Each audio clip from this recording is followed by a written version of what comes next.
Hello students, how are you everyone. चलिए start करते हैं आज की क्लास। आज हम करेंगे प्रश्नावली 7.3 के तीसरे क्वेश्चन से स्टार्ट। ठीक है, तो क्वेश्चन क्या है।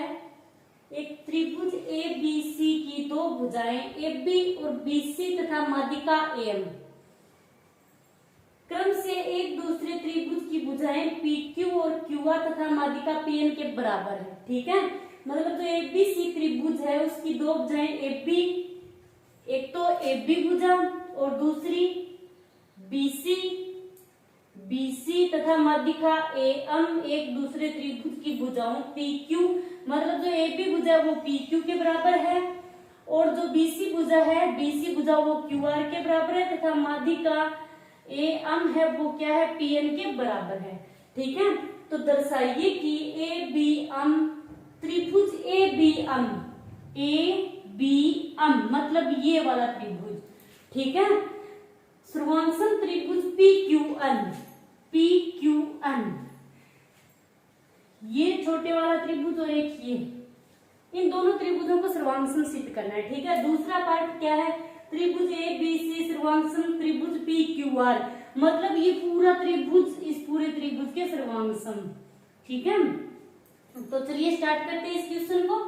तो सबसे पहले हम क्या लिखेंगे, जो हमें दिया है।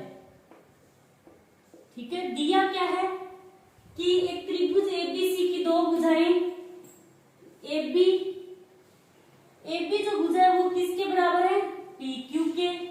ठीक है, दूसरी जो बीसी भुजा है वो किसके बराबर दे रखी है हमें, जो बीसी भुजा है वो क्यू आर के बराबर तथा माध्यिका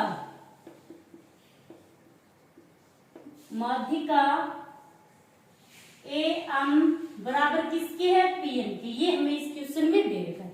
ठीक है, सिद्ध क्या करना है, सिद्ध करना है।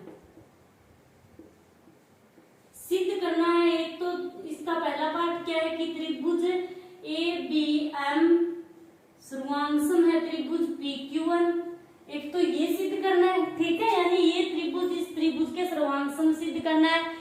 दूसरा पार्ट क्या है इसका, त्रिभुज ए बी सी सर्वांगसम त्रिभुज पी क्यू आर, मतलब ये पूरा त्रिभुज इस पूरे त्रिभुज के सर्वांगसम सिद्ध करना है। ठीक है, तो चलिए स्टार्ट करते हैं इसका पहला पार्ट। अब हम करेंगे उत्पत्ति। अब इसका पहला पार्ट करेंगे। ठीक है, तो पहले पार्ट में हमें क्या करना है, जो ए बी एम है सर्वांगसम पी क्यू एन त्रिभुज पी क्यू एन, इन दोनों त्रिभुजों को हमें सर्वांगसम सिद्ध करना है। ठीक है, कौन कौन से, एक तो ये त्रिभुज, इस त्रिभुज को, ये जो त्रिभुज है इस त्रिभुज को इस त्रिभुज के सर्वांगसम सिद्ध करना है। ठीक है, इन दोनों त्रिभुजों को हम सर्वांगसम सिद्ध करेंगे। तो कैसे करेंगे, सबसे पहले हम क्या करेंगे, ये जो ए बी एम त्रिभुज है इसकी माध्यिका क्या है, एम। तो आप लोग लिखोगे कि जो ए एम त्रिभुज ए बी सी की माध्यिका है।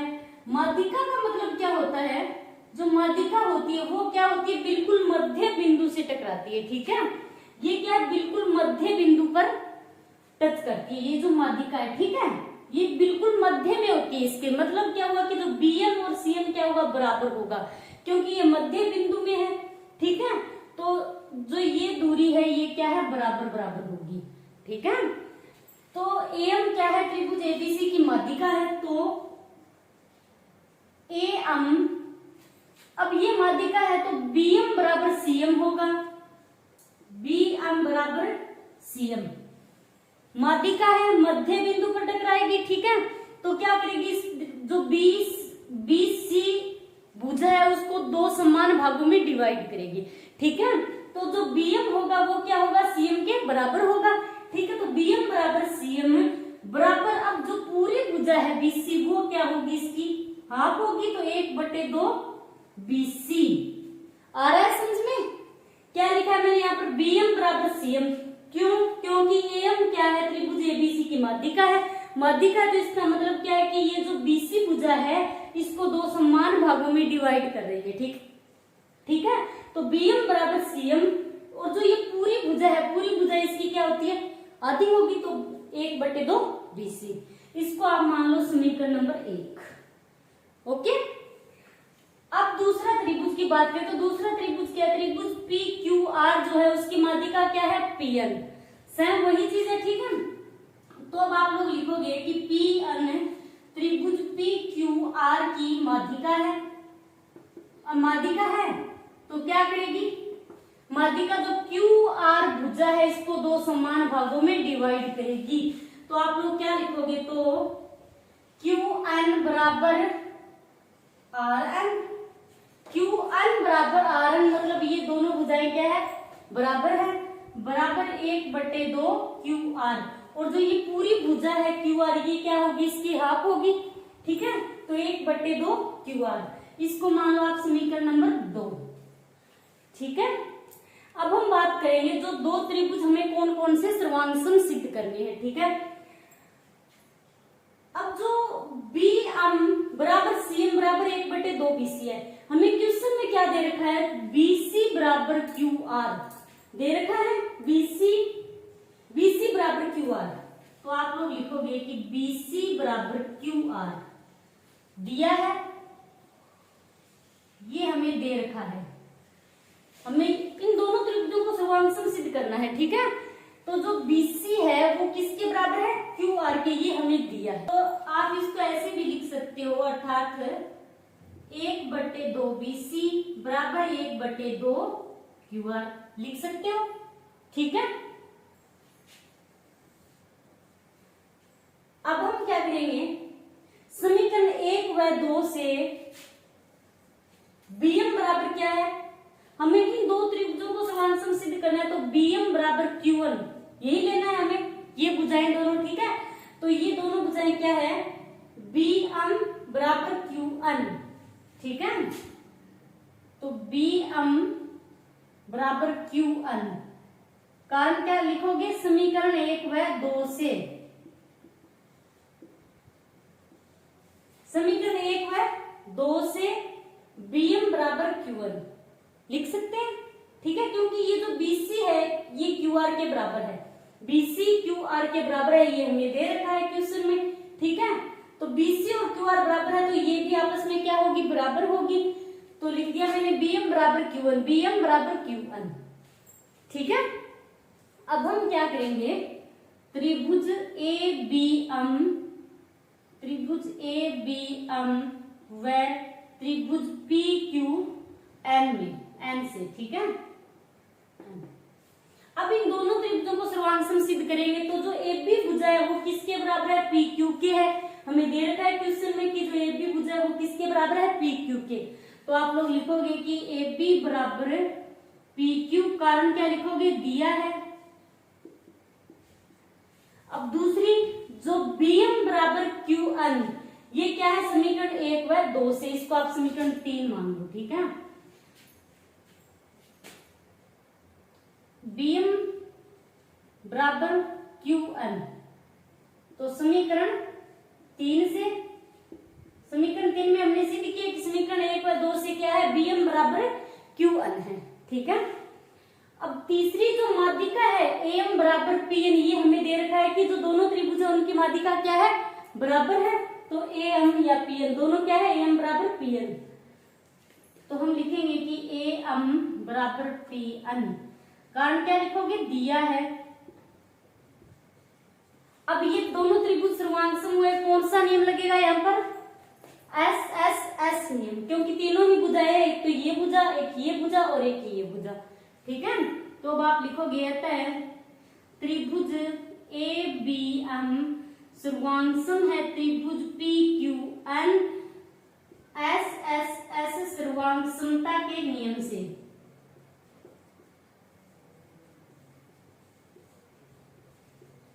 ठीक है। अब ये दोनों त्रिभुज सर्वांगसम है, एक ये त्रिभुज सर्वांगसम और ये दोनों त्रिभुज सर्वांगसम है, तो ये कोण भी क्या होंगे, आपस में बराबर होंगे, क्योंकि ये सर्वांगसम त्रिभुजों के क्या हो गए, संगत भाग है। तो आप लोग लिखोगे कि कोण B बराबर कोण Q, कारण क्या लिखोगे, सर्वांगसम त्रिभुजों के संगत भाग, सर्वांगसम त्रिभुजों के संगत भाग। ठीक है। अब इसको मान लो आप समीकरण नंबर 4। कोई प्रॉब्लम? चलिए अब करते हैं इसका दूसरा पार्ट। तो दूसरा पार्ट क्या है? दूसरे पार्ट में हमें क्या सिद्ध करना है कि जो त्रिभुज ABC है, त्रिभुज ABC सर्वांगसम त्रिभुज PQR, मतलब ये पूरा त्रिभुज, इस पूरे त्रिभुज के सर्वांगसम सिद्ध करना है। ठीक है, तो ये तो था इसका पहला पार्ट। आप लोग चाहो तो स्क्रीनशॉट ले सकते हो। ठीक है, अब हम करेंगे इसका दूसरा पार्ट।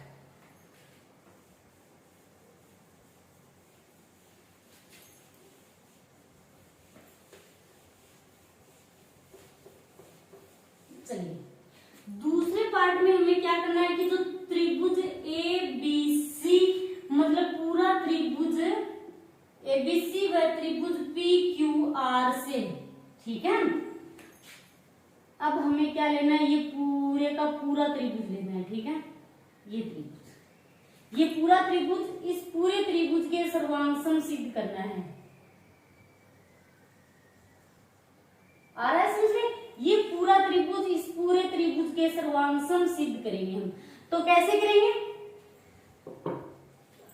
अब जो AB भुजा है वो PQ के बराबर है, हमें दे रखा है। तो आप लोग लिखोगे कि AB बराबर PQ, कारण क्या लिखोगे? दिया है।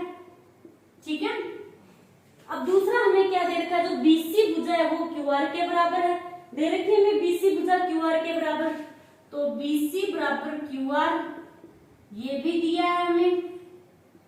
और तीसरा क्या है? जो कोण B है वो कोण Q के बराबर है। क्यों है? समीकरण 4 में हमने सिद्ध किया है कि सर्वांगसम त्रिभुजों के संगत भाग भी बराबर होते हैं। ठीक है, तो आप लोग लिखोगे कि कोण B बराबर कोण Q, कारण क्या लिखोगे? समीकरण 4 से। ठीक है, इसको आपने क्या माना है? समीकरण नंबर 4। तो अब ये दोनों त्रिभुज भी सर्वांगसम हो गए। कौन से नियम से?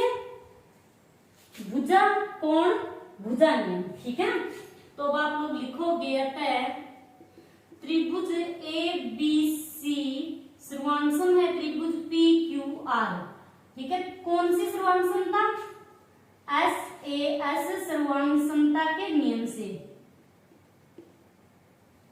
सर्वांगसमता के नियम से। ठीक है, चलिए अब करते हैं इसका चौथा क्वेश्चन। चौथा क्वेश्चन क्या है कि BE और CF एक त्रिभुज ABC के दो बराबर शीर्षलंब है। ठीक है, तो सबसे पहले हम क्या करेंगे कि ABC त्रिभुज बनाएंगे। ठीक है, ये क्या है? एक त्रिभुज है, नाम क्या दे रखा है इसका? ABC। ठीक है, ABC, BE और CF एक त्रिभुज ABC के दो बराबर शीर्षलंब है। अब हमें क्या करना है? दो शीर्षलंब डालने हैं यहाँ पर। ठीक है, एक तो BE और दूसरा CF। ठीक है, BE शीर्षलंब, एक तो ये शीर्षलंब डाल दिया हमने भुजा AC पर, तो BE और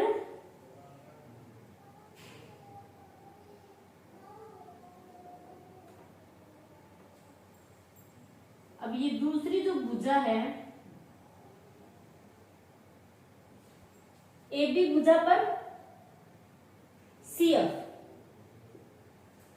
ठीक है, अब BE और CF, BE और CF एक त्रिभुज ABC के दो बराबर शीर्षलंब है। आदर्श सर्वांगसमता नियम का प्रयोग करके सिद्ध कीजिए कि त्रिभुज ABC एक समद्विबाहु त्रिभुज है। ठीक है, हमें क्या करना है? ये सिद्ध करना है कि ये जो ABC त्रिभुज है ये क्या है? एक समद्विबाहु त्रिभुज है। ठीक है, तो कैसे करेंगे इस क्वेश्चन को? सबसे पहले हम लिखेंगे जो हमें दिया है। दिया क्या है कि त्रिभुज ABC के दो बराबर शीर्षलंब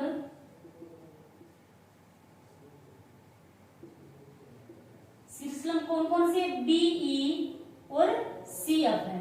ठीक है, ये तो हमें दिया है। सिद्ध क्या करना है हमें?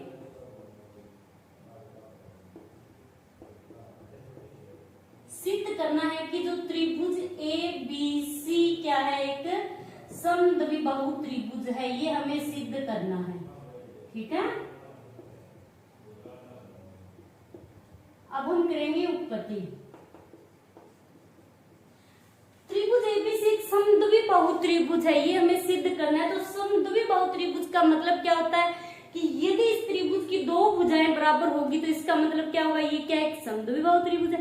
ठीक है, अब यदि इस त्रिभुज की हम एक तो ये भुजा और एक ये भुजा, दोनों भुजाएं बराबर सिद्ध कर दे तो इसका मतलब क्या होगा कि ये जो एबीसी त्रिभुज है ये क्या है, एक समद्विबाहु त्रिभुज है। ठीक है, तो कैसे करेंगे हम, अब इस भुजा और जो एबी भुजा है इसको एसी के बराबर सिद्ध करना है हमें। ठीक है, समद्विबाहु त्रिभुज है तो क्या सिद्ध करेंगे, एबी बराबर है एसी।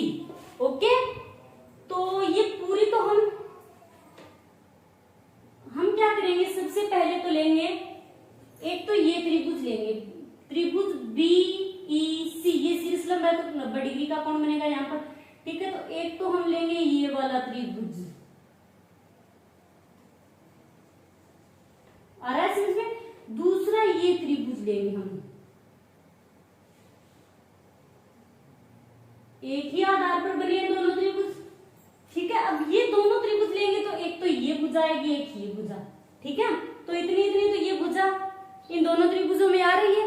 ठीक है, तो सबसे पहले में इन दोनों त्रिभुजों को सर्वांग सिद्ध करेंगे।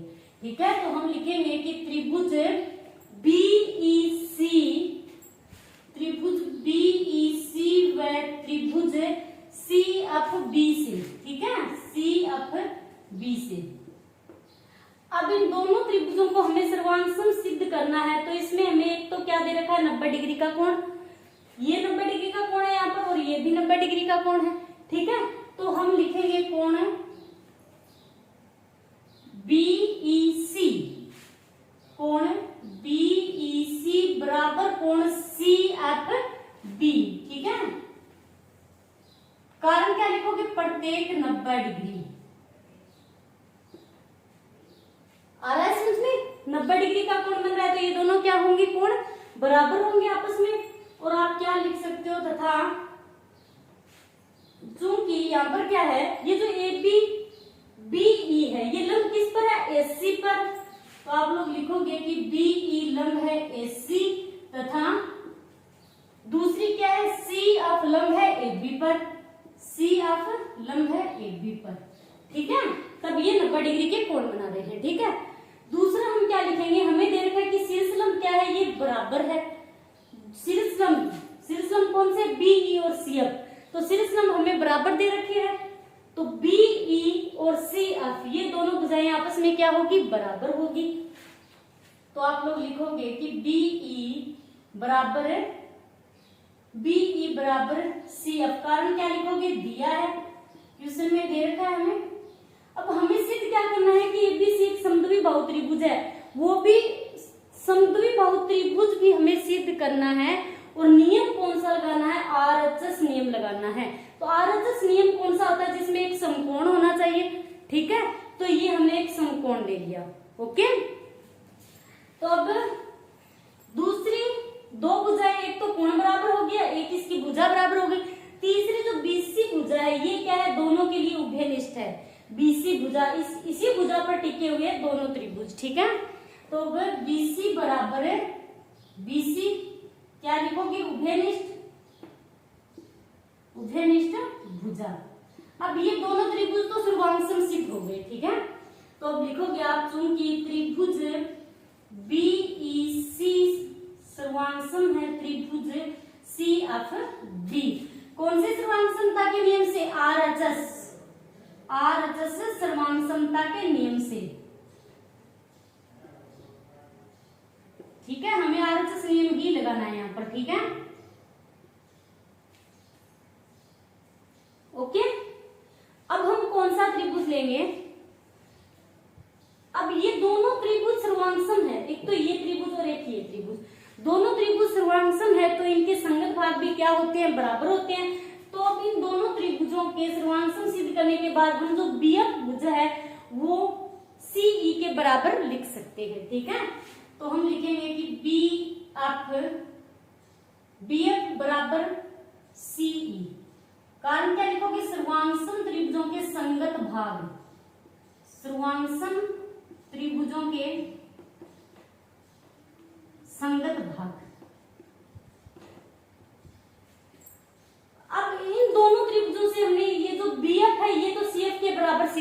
ठीक है। अब हमें पूरी भुजा जो ए बी है वो ए सी के बराबर सिद्ध करनी है, ठीक है।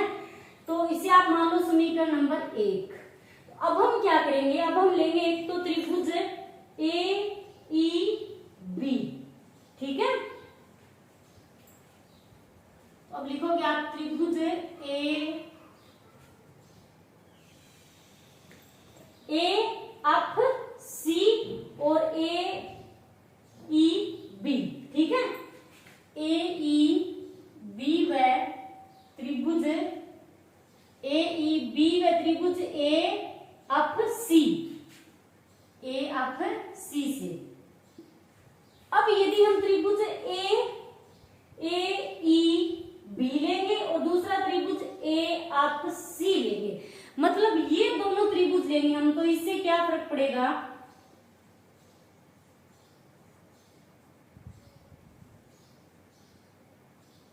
पहले तो हमने क्या किया कि इस भुजा को इतनी भुजा के बराबर सिद्ध कर दिया। अब हम ये ले रहे हैं, ये भुजा, इस भुजा को इस भुजा के बराबर सिद्ध करेंगे, फिर इन दोनों भुजाओं को जोड़ेंगे तो जो ए बी है वो ए सी के बराबर होगी, ठीक है। अब हमने कौन से त्रिभुज लिए, एक तो ए ई बी ये त्रिभुज, एक तो ये त्रिभुज लिया है हमने, ठीक है।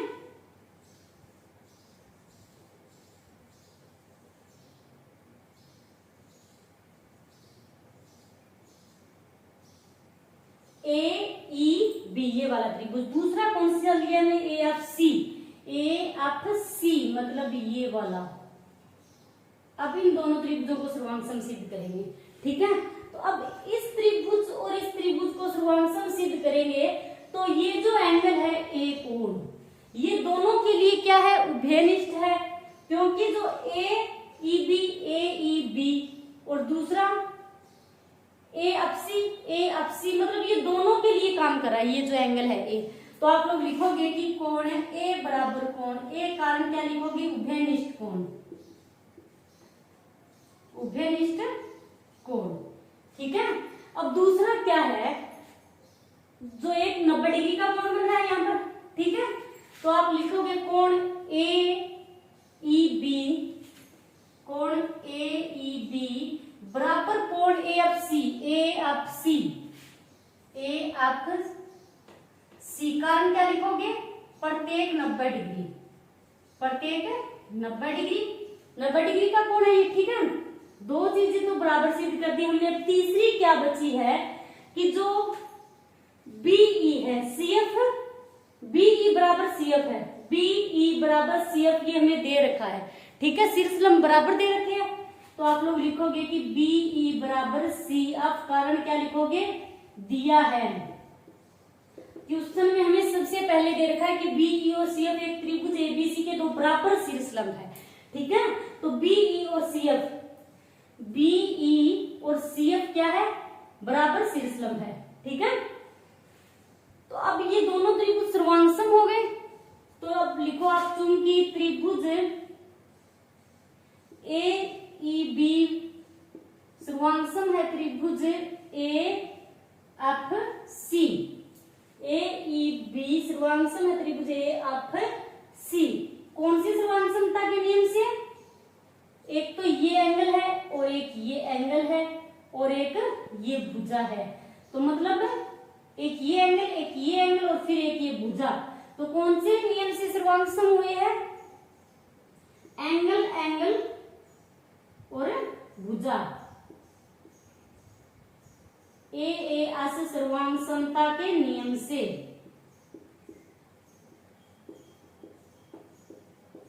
ठीक है। अब ये दोनों त्रिभुज सर्वांगसम सिद्ध हो गए। कौन कौन से, ए ई बी और ए एफ सी। तो अब इसकी ये भुजा, इतनी सी भुजा और ये इतनी सी भुजा, ये दोनों भी आपस में क्या होगी, बराबर होगी। क्यों होगी, क्योंकि सर्वांगसम त्रिभुजों के संगत भाग क्या होते हैं, बराबर होते हैं, ठीक है। तो अब आप लोग लिखोगे कि ए एफ बराबर ए ई, ये दोनों भुजाएं बराबर होगी इसकी, क्योंकि ये दोनों त्रिभुज सर्वांगसम जो सिद्ध किए हमने, ठीक है। तो अब लिखोगे एफ बराबर ए ई, कारण क्या लिखोगे, सर्वांगसम त्रिभुजों के संगत भाग, सर्वांगसम त्रिभुजों के संगत भाग। अब इसे मान लो आप समीकरण नंबर 2, इसको आप समीकरण 2 मान लो, ठीक है। अब समीकरण 1 व 2 को हम क्या करेंगे, जोड़ेंगे। तो आप लोग लिखो कि समीकरण 1 व 2 को जोड़ने पर, समीकरण 1 कौन सी है, ये, ठीक है। तो इसमें क्या है, बीएफ, इसको आप जोड़ोगे तो बीएफ बराबर है, इसमें क्या है, एफ, बीएफ प्लस एफ, फिर बराबर, तो इसके राइट साइड में क्या है, सीई प्लस इसके राइट साइड में एई। अब इन दोनों को हम जोड़ेंगे तो BF plus F, BF plus F, ये क्या बन गई, पूरी की पूरी भुजा ए बी। तो ए बी बराबर अब सीई प्लस एई, सीई प्लस एई, मतलब इन दोनों को जोड़ेंगे तो क्या बनेगा, ए सी, ठीक है। अब ये दोनों भुजाएं बराबर हो गई, तो इसका मतलब क्या हुआ कि जो ए बी सी है वो क्या है, एक समद्विबाहु त्रिभुज है। तो अब आप लिखोगे अतः ए बी सी, अतः त्रिभुज ए बी सी एक समद्विबाहु त्रिभुज है, ठीक है। अब ए बी बराबर ए सी, ये हमने सिद्ध कर दिया है, ठीक है। चलिए अब करते हैं इस प्रश्नावली का लास्ट क्वेश्चन, ठीक है। तो ये क्या है क्वेश्चन है कि एबीसी एक समद्विबाहु त्रिभुज है। तो सबसे पहले हम क्या करेंगे, ए बी सी एक समद्विबाहु त्रिभुज बनाएंगे, ठीक है। ए बी सी ये एक समद्विबाहु त्रिभुज है, इसमें ए बी बराबर ए सी है, ए बी बराबर ए सी है, तो मैंने 2 कट इस भुजा पर लगा दिए, 2 इस भुजा पर, ठीक है। ये दोनों भुजाएं क्या है, बराबर है। एपी लंब है बीसी, एपी लंब बीसी, यानी बीसी भुजा पर एपी ये लंब डालना है, ओके। तो दर्शाइए कि कोण बी बराबर कोण सी है, कोण बी बराबर कोण सी है, मतलब इन दोनों कोणों को हमें बराबर सिद्ध करना है। तो सिंपल सी बात है, कैसे करेंगे, एक तो ये त्रिभुज लेंगे, एक ये त्रिभुज, दोनों त्रिभुजों को हम सर्वांगसम सिद्ध कर देंगे तो ये कोण अपने आप बराबर सिद्ध हो जाएंगे। क्यों होंगे, क्योंकि दो सर्वांगसम त्रिभुजों के संगत कोण भी आपस में बराबर होते हैं, ठीक है। तो चलिए ये क्वेश्चन सबसे पहले हम क्या लिखेंगे, जो हमें दिया है, दिया हमें क्या है, ए बी बराबर ए सी है, ये हमें दे रखा है, और ए पी लंब है बी सी, ठीक है। सिद्ध क्या करना है, सिद्ध करना है, सिद्ध हमें करना है कोण बी बराबर कोण सी है। अब इसमें हमने एक रचना भी की है, तो तीसरा पॉइंट हम क्या लिखेंगे यहाँ पर, रचना।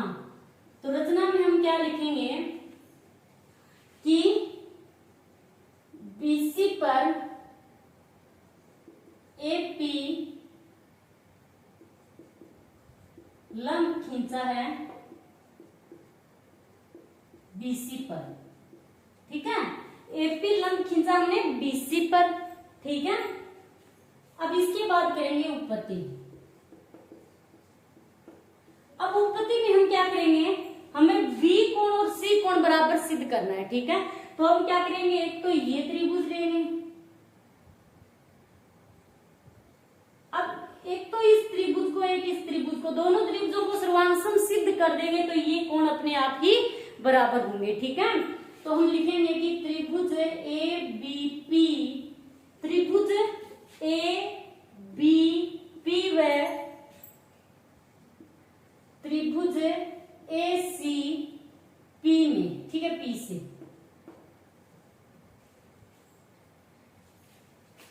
अब इन दोनों त्रिभुजों में हमें क्या दे रखा है, ए बी बराबर ए सी, ए बी बराबर ए सी दे रखा है हमें। तो आप लोग लिख दो ए बी बराबर ए सी, कारण क्या लिखोगे, दिया है, एक तो ये हमें दे रखा है।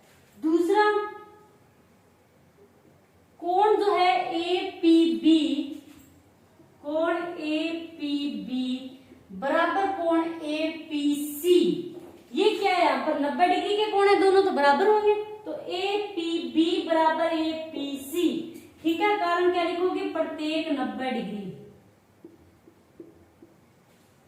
अब दो चीजें तो बराबर सिद्ध होगी। तीसरी क्या बची, जो एपी भुजा है वो क्या है, दोनों के लिए उभयनिष्ठ है, दोनों के लिए है एपी भुजा। तो आप लोग लिख लो कि एपी बराबर एपी, कारण क्या लिखोगे, उभयनिष्ठ भुजा, उभयनिष्ठ भुजा। अब ये दोनों त्रिभुज तो सर्वांग सिद्ध हो गए, कौन से नियम से, अतः त्रिभुज एबीपी सर्वांगसम त्रिभुज एसीपी कौन से नियम से सर्वांगसम हुए हैं, आरएचएस नियम से। ठीक है, आरएचएस नियम लगाया, ये क्या है, समकोण है यहाँ पर, और ये क्या हो गया, इसके सामने वाली भुजा कर्ण और तीसरी ये कन्या भुजा। तो आप लिखोगे कि आरएचएस नियम से, आरएचएस सर्वांगसमता के नियम से,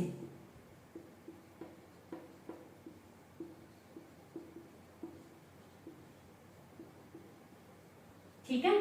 अब ये दोनों त्रिभुज बराबर सर्वांगसम है, तो आप लोग लिखोगे तो कोण B बराबर कोण C, कारण क्या है, सर्वांगसम त्रिभुजों के संगत भाग, ये भी आपस में बराबर होंगे। ठीक है, सर्वांगसम त्रिभुजों के संगत भाग। ठीक है, तो ये होगी प्रश्नावली 7.3 आपकी कंप्लीट। ओके, तो आज के लिए इतना ही, थैंक्स।